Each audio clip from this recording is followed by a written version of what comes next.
Neighbor of Reba McEntire vandalizes the wall of her mansion with a message. What she decided to do moved everyone.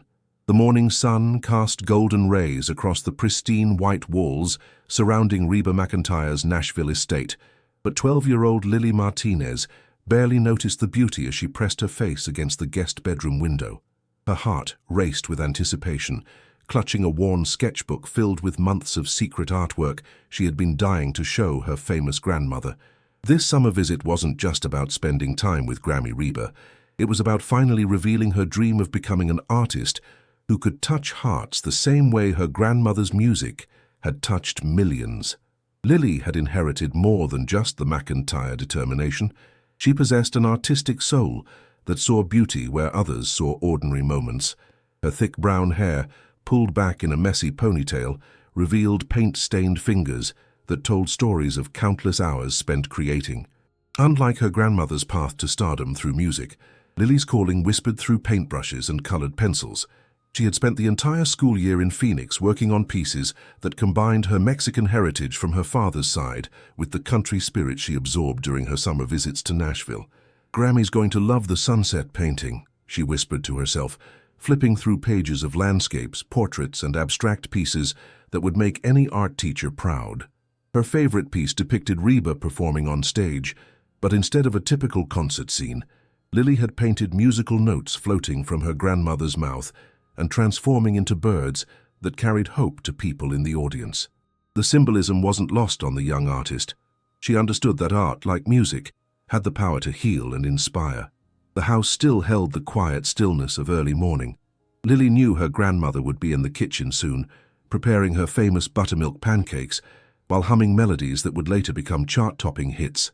This routine had become sacred during Lily's summer visits, a tradition that started when she was 7 and continued to anchor her world 5 years later. Before we continue with Lily's incredible journey of transformation, I want to take a moment to connect with all of you, watching from around the world. If this story is touching your heart the way it's touching mine, please hit that subscribe button and let me know in the comments where you're watching from and what you think about Lily's artistic dreams. Your support means everything, and I love hearing your thoughts on these inspiring stories that remind us of the power we all have to make a difference. Downstairs, Reba was indeed in her element, moving gracefully around the spacious kitchen that had witnessed countless family gatherings and late-night songwriting sessions. At 68, she maintained the energy and warmth that had endeared her to fans for decades, but there was something special about the way she lit up during Lily's visits. The country music legend had always been fiercely protective of her family's privacy, but Lily brought out a grandmother's pride that couldn't be contained. "Morning, sunshine," Reba called out as Lily bounded down the curved staircase, sketchbook clutched tightly to her chest. "I was wondering when you'd smell these pancakes and come running." "Grammy, I have something amazing to show you," Lily said, her voice bubbling with excitement as she settled onto a bar stool at the granite kitchen island. "I've been working on it all year, and I think it might be good enough for your music room." Reba's eyes softened as she flipped a pancake with practiced ease. The music room was sacred space in the McEntire household, lined with platinum albums, Grammy Awards, and photographs from a career that spanned more than 4 decades. Very few personal items earned a place among those treasures, making Lily's request both touching and significant. "Well now, that sounds mighty important," Reba replied, setting down her spatula and giving Lily her complete attention. "But first, tell me about school. How's that art program treating you?" Lily's face glowed as she opened her sketchbook, revealing months of dedication captured in graphite and watercolor. "Mrs. Rodriguez says I have a gift, Grammy. She entered 3 of my pieces in the state competition, and one of them won 2nd place in the landscape category." She turned to a page showing a desert sunrise with cacti silhouetted against a sky painted in shades of pink and orange that seemed to dance off the paper. Reba moved around the island to stand beside her granddaughter, and her breath caught as she saw the talent that had blossomed in the months since their last visit. Each piece showed technical skill that belied Lily's age, but more importantly, they revealed an emotional depth that reminded Reba of her own early songwriting attempts. "Lily, honey, these are incredible," Reba whispered, carefully turning pages and studying each piece with the appreciation of someone who understood what it meant to pour your soul into art. "This one here, with the old barn and the wildflowers, It reminds me of the farm where I grew up in Oklahoma. How did you know to capture that feeling? I paint what I feel, Grammy, Lily explained, her voice taking on a wisdom that seemed beyond her 12 years. You taught me that art isn't just about making pretty pictures. It's about telling stories that matter, about showing people they're not alone in their feelings, just like your songs do. The comparison struck Reba deeply. She had spent her entire career trying to connect with audiences through lyrics and melodies that spoke to universal human experiences. To see her granddaughter instinctively understanding that same principle through a different medium filled her with a pride that had nothing to do with fame or success. You know what, darling? Reba said, closing the sketchbook gently and looking directly into Lily's eager eyes. After breakfast, we're going to find the perfect spot in the music room for one of these masterpieces, and then we're going to call your mama and daddy and tell them they've got themselves a real artist in the family. Lily's squeal of delight was interrupted by a commotion outside. Voices were rising in the front yard, and the sound of car doors slamming suggested that something unusual was happening. Reba frowned, glancing at the digital clock on the microwave that showed 7:45 in the morning, too early for scheduled visitors or deliveries. Stay here, sweetheart, Reba said, moving toward the front windows with the cautious grace of someone who had learned to be wary of unexpected gatherings. Fame had taught her that crowds could form for reasons both wonderful and terrible, and her protective instincts were immediately on high alert. But Lily, curious as any 12-year-old, slipped off her stool and followed at a distance, peering through the living room's bay windows. What she saw made her stomach drop and her artistic heart break simultaneously. The pristine white wall that surrounded their property, the one that provided privacy and security, was covered in angry red letters that seemed to scream hatred into the peaceful morning air. Volte para o Texas Caipira sprawled across the main section in crude, dripping letters. Below it, equally harsh words attacked Reba's music, her age, her right to live in Nashville. The messages seemed designed not just to insult, but to humiliate and wound as deeply as possible. Neighbors had begun to gather, some taking photos with their phones while others shook their heads in disgust. Mrs. Henderson from next door was already on her phone, probably calling the police, while the Martinez family from down the street stood with their arms crossed, clearly outraged on Reba's behalf. Reba's face had gone pale, but her jaw was set with the determination that had carried her through decades of industry challenges.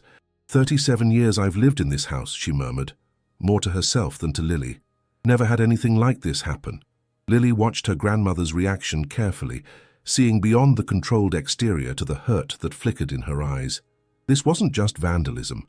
It was an attack on everything Reba had built, everything she represented. But as Lily stared at the hateful words, something unexpected began to happen in her young mind. Instead of seeing only destruction, she began to see possibility. The red paint was still wet, dripping down the white wall like tears of anger. But Lily's artist's eye saw something else entirely. She saw a canvas that was crying out for transformation, a blank space that surrounded the harsh words and begged to be filled with something beautiful. The positioning of the insults, the way they spread across the wall's surface, the contrast between the violent red and the peaceful white, it all began to form a vision that made her heart race with excitement rather than despair. Grammy, she said softly, tugging on Reba's silk robe, what if we don't just clean it off? Reba looked down at her granddaughter, confusion replacing anger in her expression. What do you mean, honey? What if we make it into something beautiful instead? Before Reba could respond, the sound of sirens filled the air, and Lily knew that whatever happened next would change not just the wall, but possibly everything else. The police cruiser pulled up to the curb with practiced efficiency, followed immediately by a white van bearing the logo of Channel 4 News. Detective Sarah Martinez, no relation to Lily despite sharing the surname, stepped out of the patrol car with the weary expression of someone who had seen too many senseless acts of vandalism. She was a compact woman in her 40s, with graying hair pulled back in a no-nonsense bun, but her eyes held genuine compassion as she approached the gathering crowd. Ms. McEntire, Detective Martinez called out, her voice carrying the respect due to Nashville royalty. I'm sorry this happened to you. We've already identified the perpetrator from your security footage, Patrick Donnelly, your neighbor at 47 Oak Ridge Drive. We can have him in custody within the hour if you'd like to press charges. Reba nodded slowly, her business instincts kicking in despite the personal hurt. I appreciate your quick work, Detective, but before we decide on charges, I'd like to understand why. Has Mr. Donnelly had issues with neighbors before? Actually, no, ma'am. This seems completely out of character for him. Patrick's been living here for 15 years, never so much as a noise complaint. Works from home as a freelance music critic. Keeps to himself mostly. That's what makes this so puzzling. Detective Martinez flipped through her notepad, clearly troubled by the inconsistency. Sometimes people snap under pressure we can't see from the outside. Lily absorbed every word while studying the crowd that continued to grow. She recognized Mrs. Chen from the corner house, still in her nursing scrubs from the night shift at Vanderbilt Hospital. The elderly Mr. Thompson had wheeled his chair out to the sidewalk, shaking his head in disapproval. Young Jake Murphy, home from college for the summer, was live-streaming the scene on his phone while providing commentary to his followers. But what struck Lily most was the absence of the man who had caused all this commotion. While everyone else gathered to gawk and gossip, Patrick Donnelly remained hidden behind the drawn curtains of his modest two-story house. She could see a shadow moving occasionally past an upstairs window, and her artist's intuition told her there was more pain than anger behind those walls. "Grammy," Lily whispered, tugging on Reba's sleeve again. "Can I tell you my idea before you decide what to do?" Reba looked down at her granddaughter, seeing the earnest determination that reminded her so much of herself at that age. "Not here, sweetheart. Too many ears listening." She turned to Detective Martinez. "Can you give me until this afternoon to decide about pressing charges? I need some time to process all this." "Of course, ma'am. The evidence isn't going anywhere, and frankly, Mr. Donnelly doesn't seem to be a flight risk. He's probably more embarrassed than anything else right now." The detective handed Reba her business card. "Call me when you're ready, either way." As the police left and the crowd began to disperse, a new arrival caught everyone's attention. A sleek black SUV pulled up, and out stepped Marcus Webb, Reba's manager and closest advisor for the past 20 years.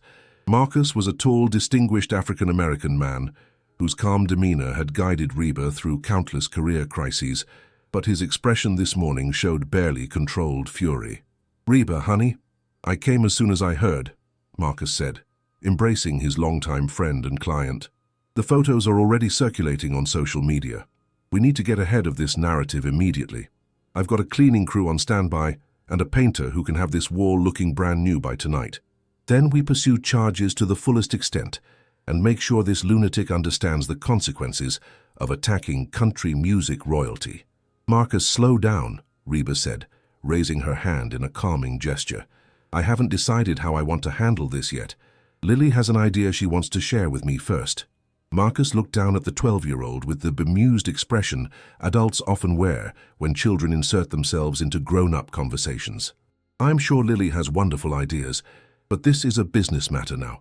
We're talking about your reputation, your brand, your property values. This needs to be handled professionally and decisively." Lily felt her cheeks burn with frustration. She was tired of being dismissed simply because of her age, especially when she could see a solution that none of the adults seemed to recognize. "Mr. Webb, what if instead of just erasing what happened, we turned it into something that would get even more attention? Something positive that people would remember forever?" "Lily, sweetheart," Marcus said in the patronizing tone that made her want to scream, "I know you mean well, but vandalism isn't something you turn into art projects. It's something you eliminate and move on from." Ciao Stuccia, but Reba was studying her granddaughter's face with the intensity she usually reserved for listening to new songs. She recognized the fire burning behind Lily's eyes because she had felt it herself countless times when others told her she was too young, too female, too country for the music business. "Marcus, give us a minute," Reba said firmly. "Lily, walk with me." They moved away from the lingering neighbors and curious onlookers toward the garden gate that led to Reba's private backyard sanctuary.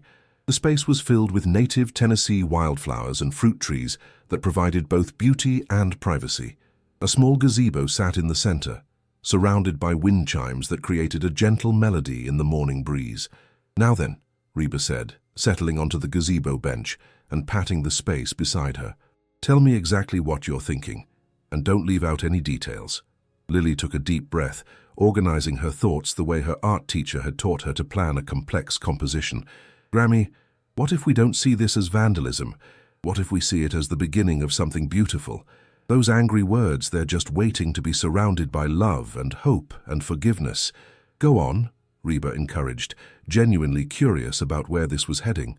I could paint around every single hateful word, turn them into part of something bigger. Where he wrote, "Go back to Texas," I could paint a beautiful Texas sunset with the words, "Texas will always be part of my heart." Where he criticized your music, I could create flowing musical notes that turn into birds carrying messages of hope. Lily's voice grew stronger with each word, her vision becoming clearer. Instead of hiding what happened, we'd show the whole world that love is always stronger than hate. Reba felt goosebumps rise on her arms as she listened to her granddaughter's passionate description. It reminded her of the moment she first heard "Fancy," knowing instinctively that it would become one of her signature songs, despite its controversial subject matter. But honey, that's a big wall. It would take weeks to complete, and everyone would be watching. Are you sure you're ready for that kind of pressure? And what about the man who did this? Some people might think we're being too forgiving. Lily was quiet for a long moment, staring at a butterfly that had landed on a nearby sunflower. When she finally spoke, her voice carried a wisdom that seemed to come from somewhere beyond her years. "Grammy, you always taught me that our gifts aren't really ours to keep. They're supposed to be shared to make the world a little bit better. What if this is my chance to do that? And what about Mr. Donnelly? He hurt us, Lily. He tried to hurt us badly. But what if he's hurting too? What if instead of punishing him, we show him what it looks like when people choose kindness over anger? Maybe that would heal something in him that's been broken for a long time." Reba stared at her granddaughter in amazement. At 12 years old, Lily was proposing a response to cruelty that was both sophisticated and profoundly generous. It was the kind of gesture that could either backfire spectacularly or become something legendary. "There's something else," Lily continued, her voice dropping to almost a whisper. "I looked up Mr. Donnelly online while you were talking to the detective. He used to be a musician, Grammy. He released an album 25 years ago that got terrible reviews. The critics destroyed his dreams just like someone tried to destroy yours today. What if his anger at you isn't really about you at all?" The revelation hit Reba like a physical blow. Patrick Donnelly wasn't just a random vandal. He was a fellow musician whose dreams had been crushed by the same industry that had lifted her to stardom. The irony was both heartbreaking and illuminating. "Oh, Lily," Reba whispered, pulling her granddaughter close. "You see things that the rest of us miss completely, don't you? So can we try it? Can we turn his hate into something beautiful?" Reba looked back toward the house where Marcus was probably pacing and making phone calls, where security cameras had captured evidence of a crime, where the business side of her life demanded swift and decisive action. But here in her garden sanctuary, with her granddaughter's artistic vision painting pictures in her mind, a different kind of decision was taking shape. "All right," she said finally, the word carrying the weight of a choice that would change everything. "But we do this right. We document every step, we invite the community to participate, and we make sure everyone understands that this is about healing, not weakness." Lily's whoop of joy startled the butterfly from its flower, but it didn't fly far. Instead, it circled back and landed on Lily's outstretched hand, as if nature itself was offering its blessing for what was about to begin. Neither grandmother nor granddaughter could have imagined that within hours, their decision would set in motion a chain of events that would not only transform an ugly act of vandalism into a masterpiece, but would also force a broken man to confront the demons that had been haunting him for decades. By 10 o'clock that morning, word had spread through Nashville's tight-knit music community like wildfire. Marcus had reluctantly agreed to support Lily's unconventional plan, but only after securing promises from Reba that they would maintain complete control over the narrative. He stationed himself on the front porch with his laptop and phone, fielding calls from reporters and coordinating what he called damage control through strategic storytelling. Lily, meanwhile, had transformed from a nervous 12-year-old into a focused artist with a mission. She sat cross-legged on the sidewalk in front of the vandalized wall, surrounded by sketchbooks, colored pencils, and paint samples she had retrieved from her grandmother's art supplies. Her thick hair was now secured with paint-splattered rubber bands, and she wore an old button-down shirt of her grandfather's that served as a makeshift smock. "The foundation has to be perfect," she murmured to herself, sketching preliminary designs that would incorporate the existing red letters into something transformative. Each hateful word would become the centerpiece of a larger image, Thorns that would bloom into roses, storms that would clear to reveal rainbows, broken notes that would harmonize into beautiful melodies. Mrs. Chen approached tentatively, still wearing her hospital scrubs but carrying a thermos of coffee and what appeared to be homemade cookies. "Lily, honey, I brought you some fuel for all this creating. What you're doing, it's special. It takes real courage to choose love over anger." "Thank you, Mrs. Chen," Lily replied, accepting the cookies gratefully. "Would you like to help? I could use someone with steady hands to help me sketch the border designs." The invitation seemed to unlock something in the neighborhood. Within an hour, Mr. Thompson had wheeled his chair over with a tackle box full of art supplies he claimed his late wife had collected.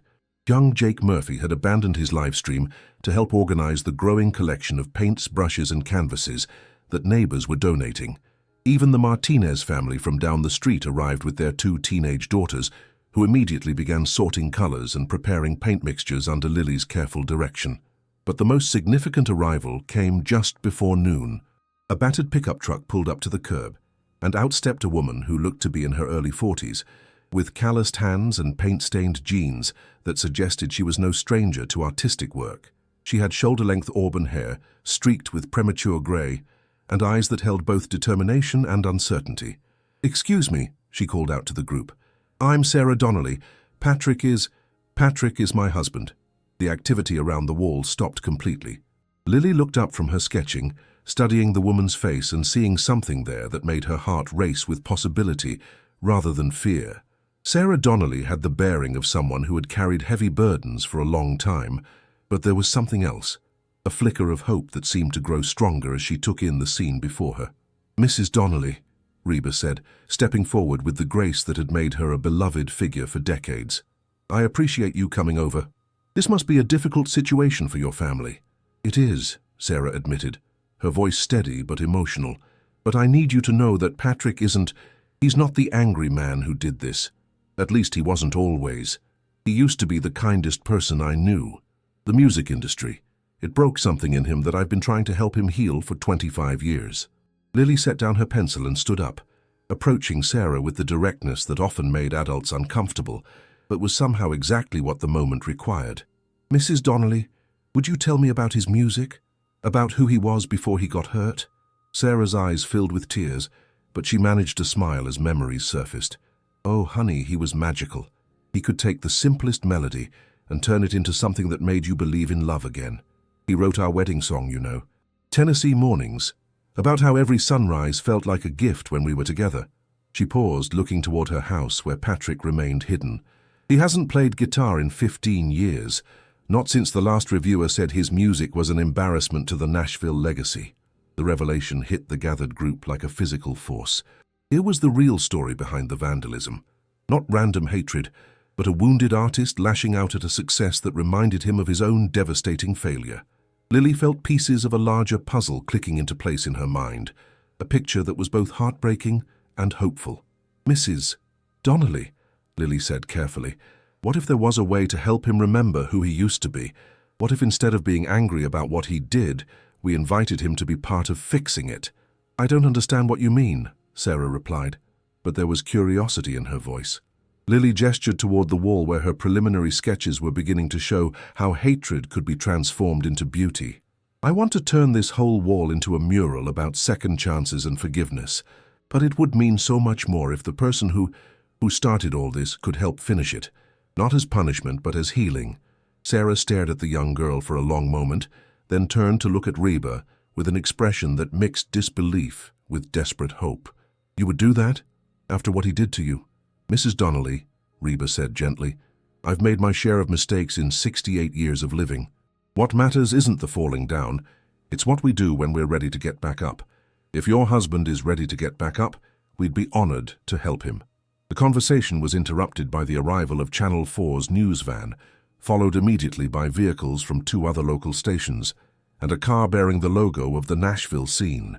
Marcus intercepted the reporters with practiced efficiency, but Lily could see that their family moment of decision was rapidly becoming a public spectacle. "We need to be smart about this," Marcus called out to Reba. "Every word, every gesture is going to be scrutinized. Are we absolutely sure this is the direction we want to go?" Before Reba could answer, A movement at the Donnelly house caught everyone's attention. The front door opened slowly, and Patrick Donnelly emerged for the first time since the vandalism had been discovered. He was a tall, thin man who appeared older than his 45 years, with prematurely grey hair and hollow cheeks that suggested he hadn't been taking care of himself. His clothes were wrinkled as if he had slept in them, and his hands shook slightly as he approached the group. "Sarah," he called out to his wife, his voice barely audible. "What are you doing over there?" The crowd seemed to hold its breath as Sarah turned to face her husband. "Patrick, come meet these people. They want to help us. They want to help you." Patrick's eyes swept over the assembled neighbors, the news crews, the art supplies scattered around the wall he had defaced, and finally settled on Lily. For a moment, 12-year-old girl and 45-year-old man stared at each other across a divide that seemed to encompass not just age, but worlds of experience and pain and possibility. "I don't deserve help," Patrick said finally, his voice cracking. "I don't deserve anything but consequences." Lily picked up her sketchbook and walked toward him with the fearless compassion that only children possess. "Mr. Donnelly, my Grammy taught me that we all deserve second chances. But more than that, I think maybe you have something beautiful to add to this wall, something that could help other people who are hurting the way you've been hurting." She held out the sketchbook, showing him her preliminary designs where his angry words were being transformed into messages of hope and redemption. "This section here, where you wrote about Grammy's music, what if we turned it into musical notes that represent the songs you never got to share with the world?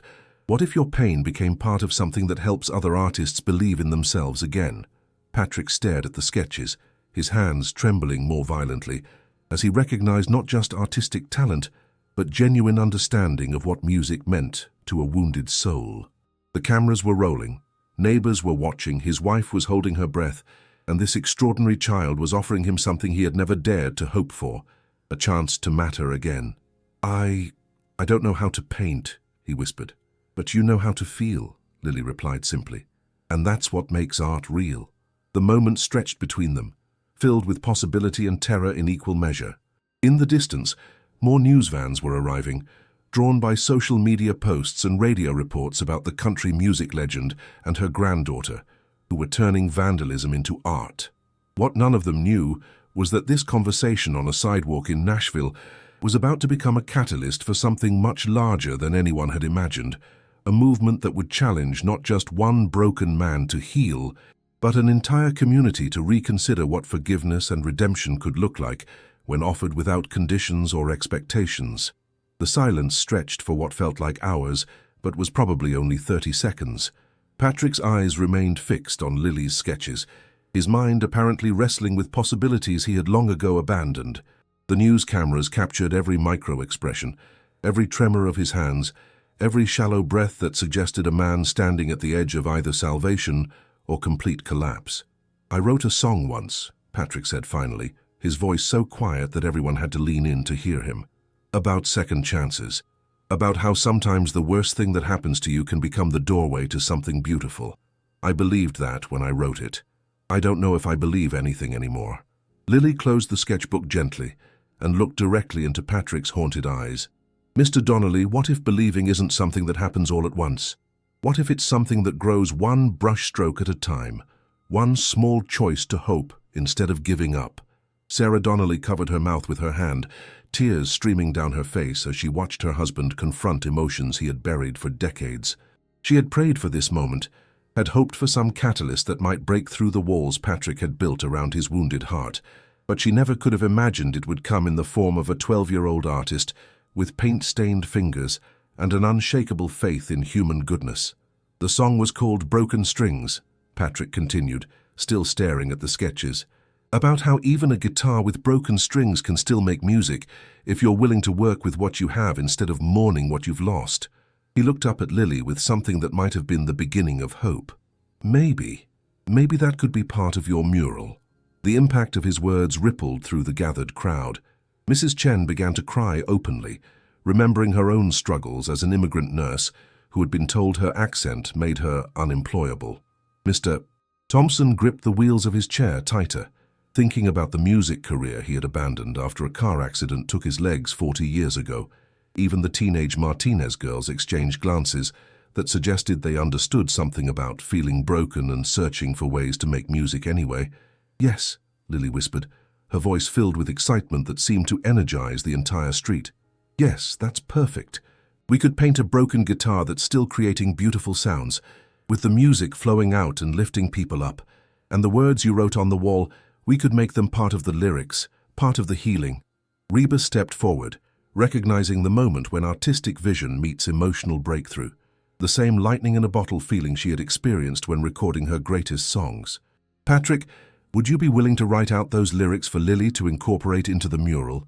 And maybe you could help her understand what colors would represent the feelings in the song." For the first time since emerging from his house, Patrick looked directly at Reba, the woman whose success had unknowingly become a mirror for his own failure, whose fame had felt like salt in wounds that never healed, whose presence on his street had been a daily reminder of dreams that died hard. But instead of resentment, he saw something that shocked him: genuine respect for his artistry, recognition of his talent, validation of the dreams he had carried for so long. "I haven't written anything in years," he admitted, his voice growing stronger with each word. "But I remember every line of that song. I remember because it was the last thing I wrote before I decided I wasn't worth listening to." "You were always worth listening to," Sarah said firmly, stepping closer to her husband and taking his trembling hand in hers. "I never stopped believing that. I just didn't know how to help you believe it too." The crowd watched this intimate moment unfold, cameras rolling but somehow feeling less intrusive as the human drama overshadowed the media spectacle. Jake Murphy had stopped live streaming entirely, too moved by what he was witnessing to turn it into content. The news reporters found themselves torn between professional duty and personal investment, in a story that was becoming something far more profound than they had expected. "Here's what I think we should do," Lily announced, with the authority of someone who had found her calling. "Mr. Donnelly, you go home and write out the lyrics to Broken Strings. Make them as beautiful as you can, because they're going to be seen by thousands of people. Mrs. Donnelly, would you help me gather more art supplies? I have a feeling we're going to need a lot more paint than I originally thought." "What about the rest of us?" Mrs. Chen asked, gesturing to the neighbors who had become invested in the project's success. Lily surveyed the group with the strategic mind of a true artist, planning a masterpiece. "We're going to need people to help sketch, people to mix colors, people to handle the details while I work on the main images. But most importantly, we need people to share their own stories of second chances and healing, because this isn't just going to be about Mr. Donnelly's song, it's going to be about all of us." The next few hours transformed Oak Ridge Drive from a quiet residential street into something resembling an outdoor art festival. Word continued to spread through social media and local news coverage, drawing not just curious onlookers, but people with their own stories of artistic dreams deferred or destroyed. A middle-aged woman named Carmen arrived with her own paints, explaining that she had given up poetry after a brutal workshop critique 20 years ago. An elderly man named Frank brought his grandson and a collection of brushes, sharing that he had once painted landscapes before family responsibilities forced him to abandon his easel. By early afternoon, Lily had orchestrated the beginning of something extraordinary. The wall was sectioned into different areas, each representing a different aspect of healing and hope. Patrick's Broken Strings would anchor the center, surrounded by visual representations of music that heals, community that supports, and dreams that can be reborn even after seemingly dying. Patrick had returned from his house with not just the lyrics to his old song, but with a notebook full of musical fragments he had written over the years and hidden away. His handwriting was shaky but legible, and as Lily read through his words, she found herself moved by the depth of emotion and the sophisticated understanding of loss and redemption. "These are beautiful, Mr. Donnelly," she said, looking up from the notebook. "They're like musical prayers, songs that help people feel less alone when they're struggling." "You really think so?" Patrick asked, vulnerability making his voice crack. "I used to think they might matter to someone, but after the reviews were wrong," Reba interjected, having read over Lily's shoulder. "Patrick, these lyrics have the kind of emotional honesty that takes real courage to share. Any critic who couldn't see that was looking for the wrong things in music." The validation from Nashville royalty hit Patrick like a physical force. For 25 years, he had carried the weight of professional rejection, had allowed the opinions of a few critics to define his worth as an artist and as a person. But here, surrounded by neighbors who had become collaborators and strangers who had become friends, he began to feel something he had forgotten was possible, the sense that his artistic voice mattered, that his stories deserved to be told, that his broken strings could indeed still make music. As the afternoon sun began to cast long shadows across the emerging mural, Lily stepped back to survey their progress. The hateful red letters were no longer visible as acts of vandalism. They had been transformed into elements of a larger composition that spoke of healing, community, and the power of choosing love over anger. But the real transformation wasn't happening on the wall. It was happening in the heart of a man who was slowly remembering who he used to be and beginning to imagine who he might become. "Lily," Patrick called out, setting down his paintbrush and approaching the young artist who had changed his life in the span of a single day. "I need to ask you something important. Why did you do this? Why did you choose to help someone who tried to hurt your family?" Lily considered the question seriously, paint smudged on her cheek and wisdom shining in her young eyes. "Because Grammy taught me that hurt people, but healed people heal people. And I figured maybe if we could help you heal, you could help heal other people too. Maybe that's how we change the whole world, one broken heart at a time." The simplicity and profundity of her answer left Patrick speechless. Around them, the community continued to work, adding their own touches to a mural that was becoming far more than anyone had imagined. But the most significant change was invisible to the cameras and impossible to capture in photographs. It was the sound of broken strings, learning to make music again, the sight of dreams cautiously unfurling after years of protective hibernation, the feeling of a man discovering that redemption was not just possible, but had been waiting patiently for him to believe he deserved it. 3 weeks later, Oak Ridge Drive had become an unlikely pilgrimage destination. Tour buses made regular stops to view what local media had dubbed the Miracle Mural, and social media influencers traveled from across the country to photograph themselves in front of the wall that had transformed hatred into hope. But for Lily, who stood putting finishing touches on the final section as the morning sun painted everything in golden light, the most important audience remained the small group of people whose lives had been changed by choosing love over anger. The completed mural stretched 60 feet along Reba's property wall, a masterpiece that incorporated Patrick's original vandalism into a symphony of visual storytelling. His angry red letters had become the stems of roses that bloomed in every color imaginable, their petals forming musical notes that danced upward toward a sky filled with soaring birds. The centerpiece featured the lyrics to "Broken Strings," written in Patrick's careful handwriting, surrounded by images of guitars with snapped strings that somehow still produced beautiful melodies, their sound waves visible as ribbons of color that connected every element of the composition. "The Today Show wants to do a live broadcast from here next Tuesday," Marcus announced, approaching the group with his phone pressed to his ear and excitement barely contained in his professional demeanor. "Good Morning America is interested in a feature story, and Nashville Scene wants to do a cover article about community healing through art." But Lily was focused on something far more important than media attention. Patrick sat on a folding chair nearby, his fingers moving across the strings of an acoustic guitar that Sarah had retrieved from their attic the day before.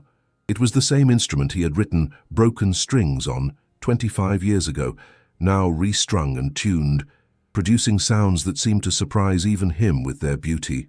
"Play the bridge again," Lily requested, pausing in her painting to listen. "I want to make sure I get the colors right for that part."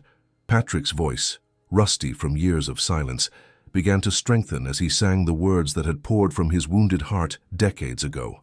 "Sometimes the breaking is the making of something new. Sometimes the ending is beginning disguised as goodbye. Sometimes the silence holds the music that's truest. Sometimes broken strings play the most beautiful songs." The lyrics floated over the street, where neighbors had gathered for what had become a daily ritual. Morning coffee and conversation around the mural that had changed everything. Mrs. Chen had brought homemade pastries. Mr. Thompson had positioned his wheelchair where he could best observe the artistic process, and the Martinez family had started a small lending library of art books for anyone inspired to begin their own creative journey.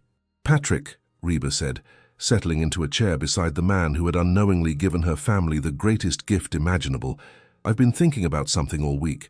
Would you consider letting me record Broken Strings for my next album? I'd want you to be credited as the songwriter, of course, and maybe you could help me arrange it." The guitar slipped in Patrick's hands, nearly falling before he caught it. "You want to record my song? After everything Because of everything you went through," Reba corrected gently. "Patrick, that song comes from a place of real pain and hard-won wisdom. Those are the songs that matter most to people who are struggling. Those are the songs that save lives." Sarah Donnelly, who had become a daily presence at the mural site, openly wept as she watched her husband grapple with possibilities he had never dared to imagine. For 25 years, she had watched him shrink into himself, had seen his creative spirit dim until it was barely a flicker. But over the past 3 weeks, she had witnessed something miraculous. Her husband's slow but steady return to the man she had fallen in love with, the artist who had once believed his voice mattered. "There's more," Reba continued, her voice taking on the businesslike tone that had navigated decades of industry negotiations. "I've been talking to some people at the label, and they're interested in creating a songwriter development program focused on second chances, artists who've been overlooked or dismissed, people whose stories deserve to be heard. Would you consider being part of that? Maybe help identify other writers who need encouragement?" Patrick stared at the country music legend for a long moment, then turned to look at the mural that had become a testament to the power of transformation. His own angry words, now surrounded by beauty and hope, seemed to remind him that redemption was not just possible, but actively happening in his life. "I don't know if I'm ready for all that," he said honestly, "but I'd like to try. I'd like to remember what it feels like to believe my music might help someone else feel less alone." Lily stepped back from the wall, wiping her paint-covered hands on her makeshift smock. The mural was finally complete, every detail perfect, every element working together to tell a story of healing that had touched hearts around the world. But as she surveyed her work, she realized that the real masterpiece wasn't painted on the wall. It was the community that had formed around the project, the relationships that had been built through shared creativity, the healing that had happened one brushstroke at a time. "You know what the most beautiful part is?" Lily said, addressing the gathered group. 3 weeks ago, this wall divided us. Mr. Donnelly was angry and alone, Grammy was hurt and defensive, and all of us neighbors were just separate. But now look at us. We're not just neighbors anymore, we're family." The observation struck everyone simultaneously. Mrs. Chen had become like a grandmother to Lily, teaching her traditional Chinese brushwork techniques that had been incorporated into the border designs. Mr. Thompson had shared stories of his own artistic dreams with Patrick, creating a friendship based on understanding and mutual support. The Martinez teenagers had discovered their own artistic talents while mixing paint and sketching preliminary designs. Even the news reporters who had initially come for a story about celebrity vandalism had found themselves returning day after day, drawn by the authentic human drama unfolding in real time. "I have an announcement," Lily said, pulling a folded paper from her pocket. "I've been working on something secret, and now that the mural is finished, I want to share it with everyone." She unfolded the paper to reveal a detailed sketch of a mobile art studio, a converted van equipped with supplies, easels, and everything needed to bring community art projects to other neighborhoods facing their own challenges. "I want to call it the Broken Strings Project," Lily explained, glancing at Patrick with a smile. "The idea is that we travel to places where people are hurting and help them transform their pain into something beautiful, just like we did here. Grammy has already said she'll help fund it, and Mr. Donnelly has agreed to come with us to share his music and his story." The announcement sent ripples of excitement through the group. Sarah clapped her hands together, tears streaming down her face as she watched her husband's expression transform from surprise to genuine joy. Marcus was already making notes on his phone, probably calculating the media potential and scheduling possibilities. But most importantly, the neighbors who had become family were nodding their agreement, ready to take the healing they had experienced and share it with others who needed hope. "There's one more thing," Reba said, standing and moving to the center of the group. "Patrick, I want you to have something." She held out a guitar case that looked both expensive and well-traveled. "This was my first professional guitar, the one I used when I recorded my first album. It's seen a lot of stages, heard a lot of dreams come true. I think it's ready for its next chapter." Patrick's hands shook as he accepted the case, his eyes wide with disbelief. "Reba, I can't. This is too much." "It's not nearly enough," Reba replied firmly. "Patrick, you gave us something precious when you shared your pain with us. You gave us the chance to prove that love really is stronger than hate, that forgiveness really can change everything. That guitar has been waiting for someone who understands what it means to have broken strings and still make beautiful music."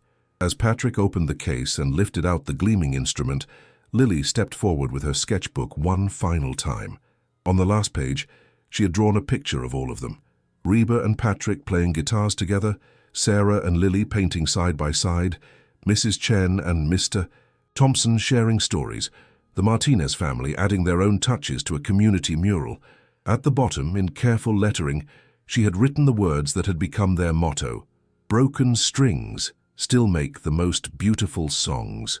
6 months later, the Broken Strings Project had visited 17 communities across the Southeast, helping neighborhoods transform acts of vandalism, neglect, and division into collaborative works of art that celebrated healing and hope. Patrick Donnelly had co-written 3 songs with Reba McEntire, all of which had become top 10 hits on the country charts. But more importantly, he had rediscovered his voice as an artist and his purpose as a healer. The original mural on Oak Ridge Drive remained a testament to what was possible when people chose love over anger, creativity over destruction, hope over despair. Visitors from around the world came to see it, but they stayed for the story of a 12-year-old girl who saw possibilities where others saw problems, a broken man who learned to make music with damaged strings, and a community that discovered that healing happens best when it happens together.